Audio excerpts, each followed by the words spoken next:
Before we get to our challenger today, I want to touch on a topic that has a lot of differing opinions. Most characters we've covered so far have been first party, owned by Nintendo, and therefore potential additions in a Nintendo crossover fighting game. But as of several years ago, we started seeing more than just faces from the big end, as the doors were opened for third-party characters to join the fight.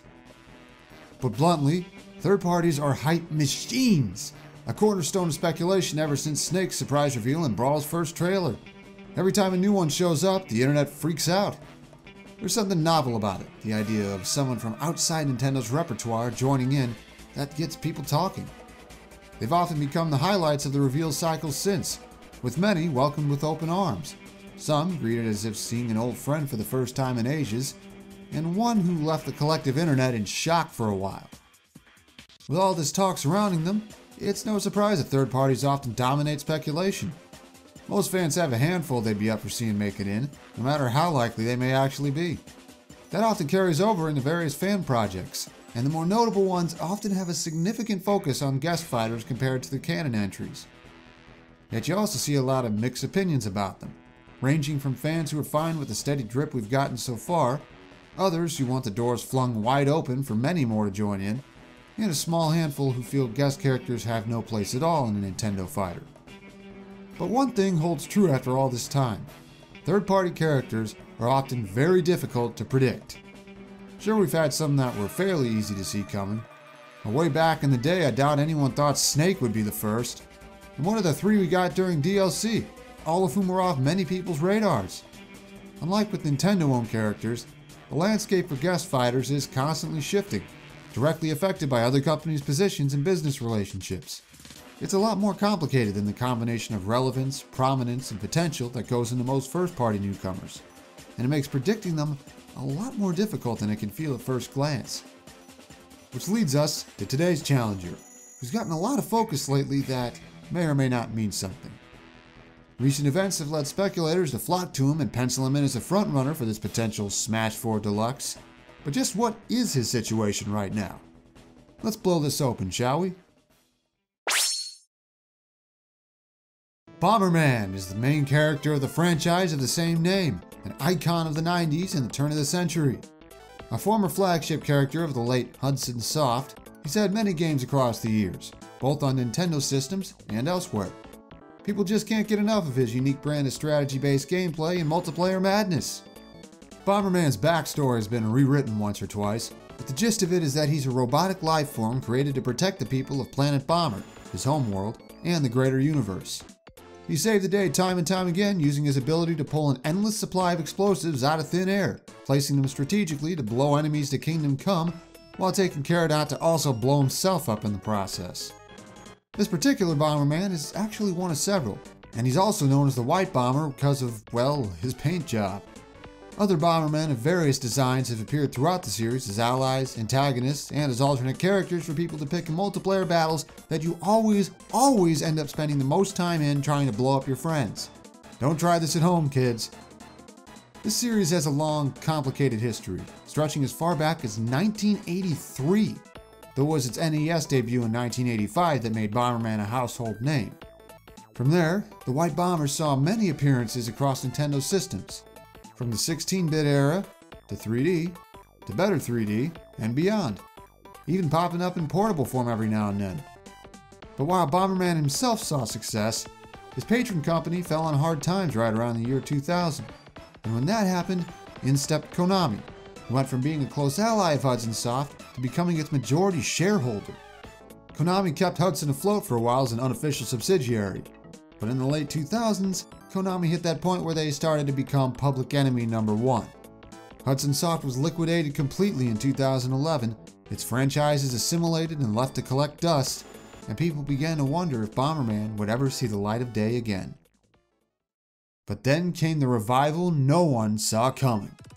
Super Bomberman R shocked the gaming world with a surprise reveal as a part of the Nintendo Switch's preview tour and released just 2 months later as a launch title. It may not have been a grand and triumphant return with mixed to positive reception, but damn it, Bomberman was back. With just the right kind of multiplayer action, it scratched an itch many new Switch owners were looking for early on. And with such a fondly remembered character in the spotlight again, plus the rumblings of Smash 4 getting ported to the Switch itself, the talk was inevitable. Could all this be setting up the Smash inclusion of someone who a sizable number of fans have been hoping to see get in since Brawl? Well, careful. As a certain website puts it, make sure you hype responsibly. Yes, Bomberman doing stuff again is a big deal, and yes, the timing of this does raise questions about this rumored Smash 4 Deluxe. It feels good, feels meaningful to connect the dots and make predictions. But the problem is, a lot of the Smash fanbase can take it too far, declaring frontrunners and shoo-ins when we honestly are better off taking a collective step back. Truth is, there are still some unanswered questions here. What was the exact nature of the collaboration that made this game happen? Is this just a one-time thing, or is it a sign of something more? How are things faring between Konami and Nintendo? And was this deal made with open arms or clenched teeth? Is Konami starting to right the ship after all these years, or is this just an outlier? These are all things we still don't have answers to. Because of that, I'm hesitant to pencil in Bomberman yet. Skepticism aside though, he does have a chance now. A once dead character is alive and saving the universe again. And it does mean he might get considered for this Smash sport that is honestly probably happening. So sure, get interested and excited again. Just be careful about it. It's like in the games. Don't blindly put down a bomb, literally or metaphorically, that just gets yourself or your allies hurt. But we're here to talk opportunities. So if these recent events end up meaning something after all, what would Bomberman be like in Smash? In a nutshell, Bomberman is a heroic figure who uses a type of weapon that isn't often considered heroic. As a staunch defender of the universe, and as of the newest game, one of the only people around him who actually takes the job seriously, his overall feel would be of someone who's trying his hardest to keep a heroic persona even with all the craziness going on around him. It wouldn't always work. Getting his appearance down isn't all that hard, considering he's had a fairly consistent design the whole way. I could see the dev team taking his classic look and giving it a few aesthetic touch-ups here and there to emphasize his robotic nature, like they did with Mega Man. I've nitpicked a couple of the Smashified team's designs in previous episodes, but this time, I think they were right on the mark. Nicely done, guys. For alternate costumes, there are two ways they could go about it. One would be to pull a Bowser Jr. and have his alts be the rest of the 8 Bomberman brothers from the newest game, even though 2 are technically sisters. While the dev team wouldn't quite be able to perfectly capture the personalities of the other Bombermen since they'd have to keep every animation the same other than maybe the taunts, on top of also recording voices for all 8 of them, they did do this with the Koopalings already, so who knows? If that proves too complicated though, they could go the easier route and just give the same Bomberman different repaints inspired by them. They might even choose to not have him be voiced at all. I could see them going in either direction. It's a coin toss. Moving onward, I want to point something out. Have you ever noticed how most of the official concepts for Smash guest fighters go out of their way to make the character feel like they stepped right out of their home series? We want to do the same with Bomberman here, building his playstyle in a way that takes the patience and timing of his games and brings him into the environment of a platform fighter. This more cerebral take on the White Bomber will be pretty different from Super Smash Flash 2's version of him, so fair warning. On to stats, where Bomberman sits on fairly average to slightly above average terms in size and weight. He'd be a little taller than normal, and putting him as a middleweight, I don't know, just feels like it fits. Guess you could say he isn't built from as tough a stuff as Mega Man and Rob are. Bomberman's mobility in his games can vary wildly depending on what power-ups you have at the moment. I made his run speed mediocre here mostly to keep him balanced, but with okay walk speed it makes setting stuff up with precision a little easier. I guess you could say he brought one speed up with him. Then his air stats are based on something a little more obscure. The long, floaty jumps he's capable of in Bomberman Hero, a bit of a black sheep of the franchise that plays like a platformer. These stats are pretty different from his Super Smash Flash 2 incarnation, where his run speed is notably high and he's one of the fastest fallers in the game. I feel like what we have here has more precedent and gels better with how we're going to build him. Now let's talk a little about Bomberman's potential moveset. His regular attacks may not be as important, but let's see what life we can breathe into them nonetheless. As previously mentioned, the most recent portrayal of the White Bomber is as a hero who tries to act the part but happens to be the only sane man of his team. It's something we want to tie into his personality and also his attacking animations. With a mix of punches, kicks, and awkward headbutts, he'd do his best to act like a virtuous defender of the galaxy, but the fact that some of his moves would be kinda silly looking would make that difficult. The hand-to-hand moves would be fairly quick but not very damaging, while the moves where he uses his head would be stronger but more unwieldy. As far as his actual attacks go, his jab combo could be 2 punches and a kick, which was his neutral combo in the obscure Dream Mix TV World Fighters, a Japan-only release that featured characters from Hudson, Konami, and Takara Toys of all things. His down air could also come from there, a Stalin fall dive bomb.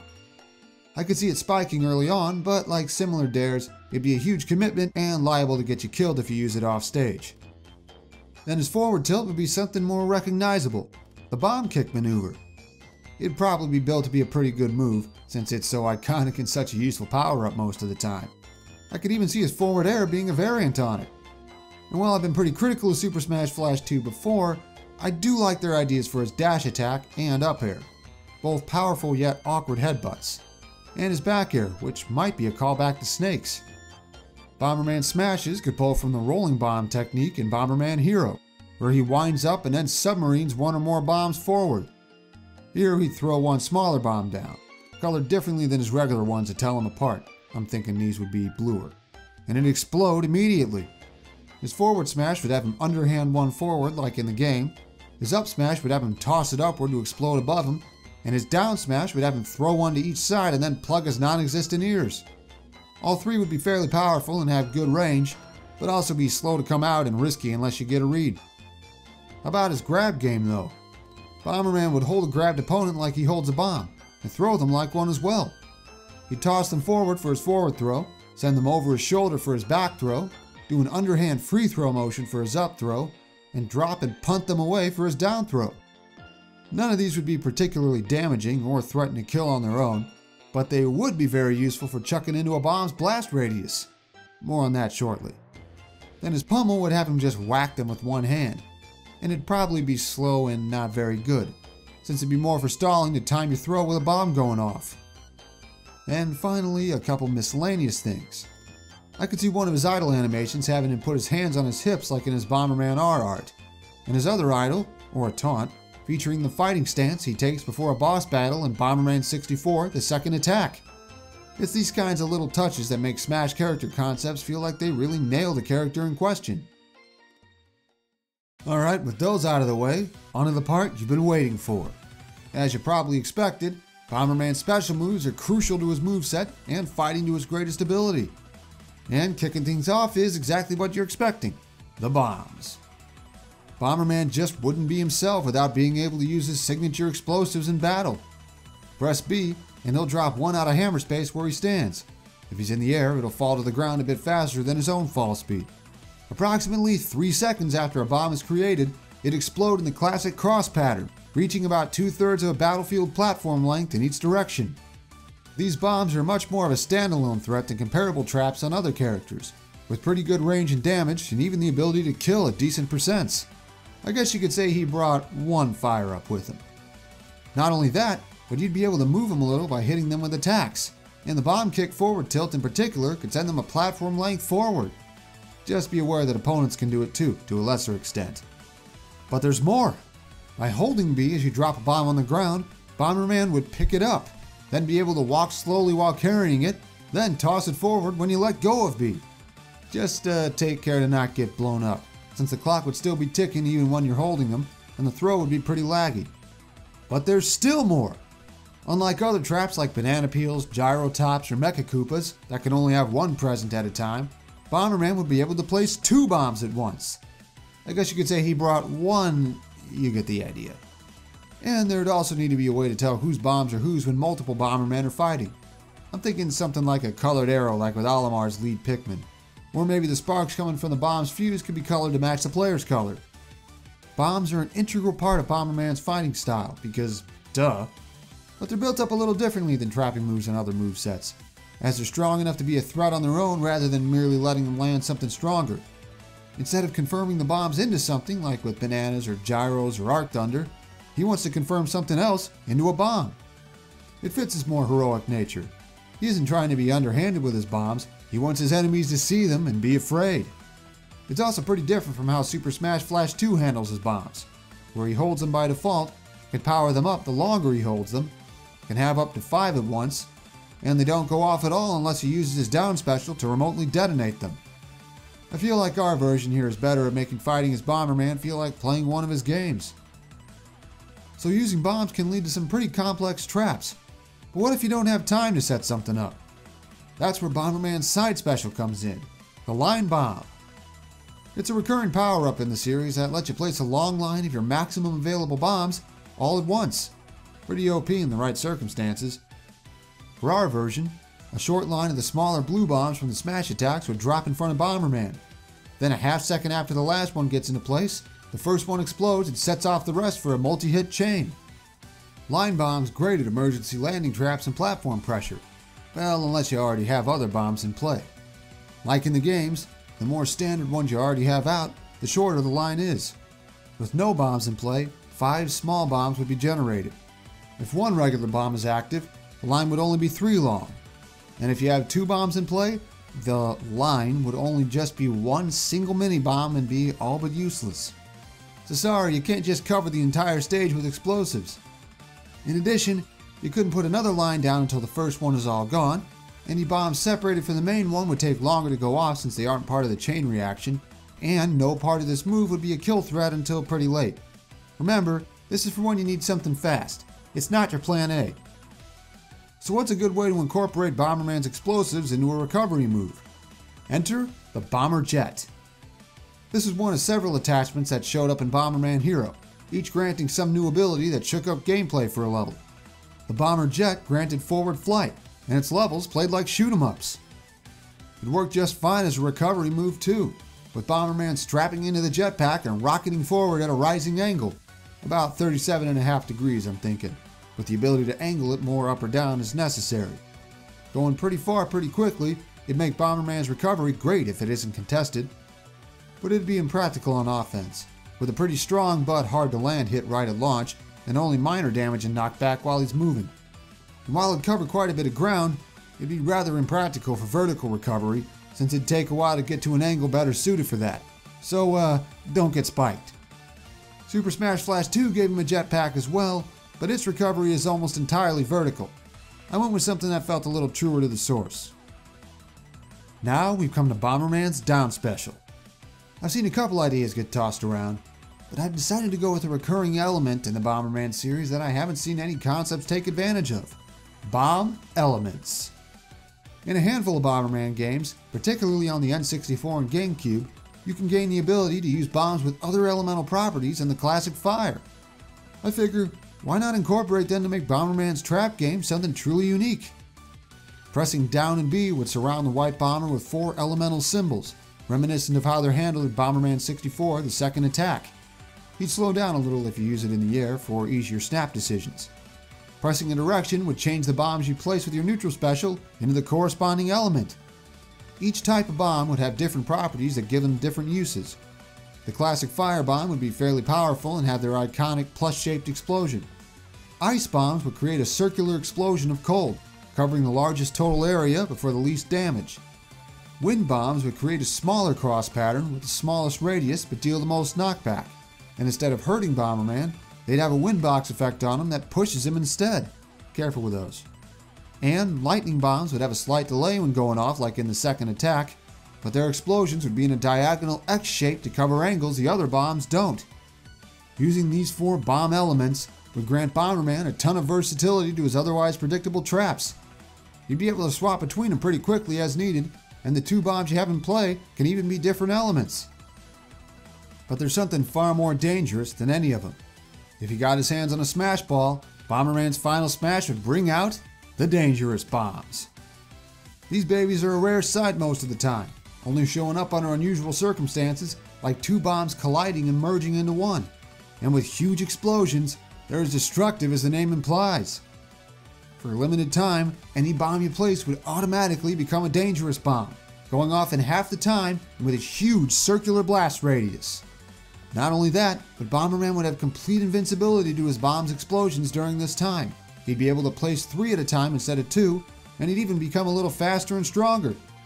This surge of power could turn the tides in an instant, so use it responsibly. This is what Bomberman could bring to Smash. a master blaster who fights with patience and control to goad opponents and set up powerful explosions. He fell on hard times for a while, but does this recent revival of his have greater meaning? The name of the game with Bomberman's fighting style is his strong, explosive traps, and he has moves and throws that help him confirm into them. Said traps are also very versatile, with 4 different types of bombs that each help serve different roles in different situations. They also grant him great stage control since he can have 2 of them active at once and even move them a little in a pinch. And he's got a pretty good recovery too, since he's floaty and his up special goes a long distance. However, he can really struggle to kill if he isn't connecting with his bombs or getting reads with his smash attacks. And since his game plan is all about ground control, he's much less of a threat in the air. You can also have issues against characters with strong rushdown tools or burst mobility options, which could prevent him from setting his stuff up or punish him before he can put more down. And even though his slow fall speed helps him recover, it also means he'd be easier to juggle above the stage, especially against zoning characters and those who could easily hit him from the sides where he can't drop bombs to protect himself. Funny how much one game at the right time can get people talking, huh? Now Bomberman is everywhere in Smash speculation, and a lot of people are buying high on his chances. However, his odds aren't as clear-cut as they might seem at first. Feel free to be cautiously optimistic, but remember, hype responsibly. As for my personal thoughts on third parties, I think they're okay in moderation. Just don't forget how many interesting characters Nintendo themselves still have to offer. Next episode's going to be an interesting one, but that goes without saying, doesn't it? Our next challenger will be our first from The Legend of Zelda, and they're potentially the most likely Zelda character to get the nod right now, and I'm willing to bet it won't be who you think it is. If you've liked these videos so far, I'd appreciate taking a look at my Patreon. Supporting my channel will make it that much easier for me to get more content and more character concepts out. And there are rewards to be had too, like being able to directly pitch your own concepts or even suggest ideas for gaming topics you want me to talk about. So, see you next time. And try not to accidentally trap yourself in a corner before then.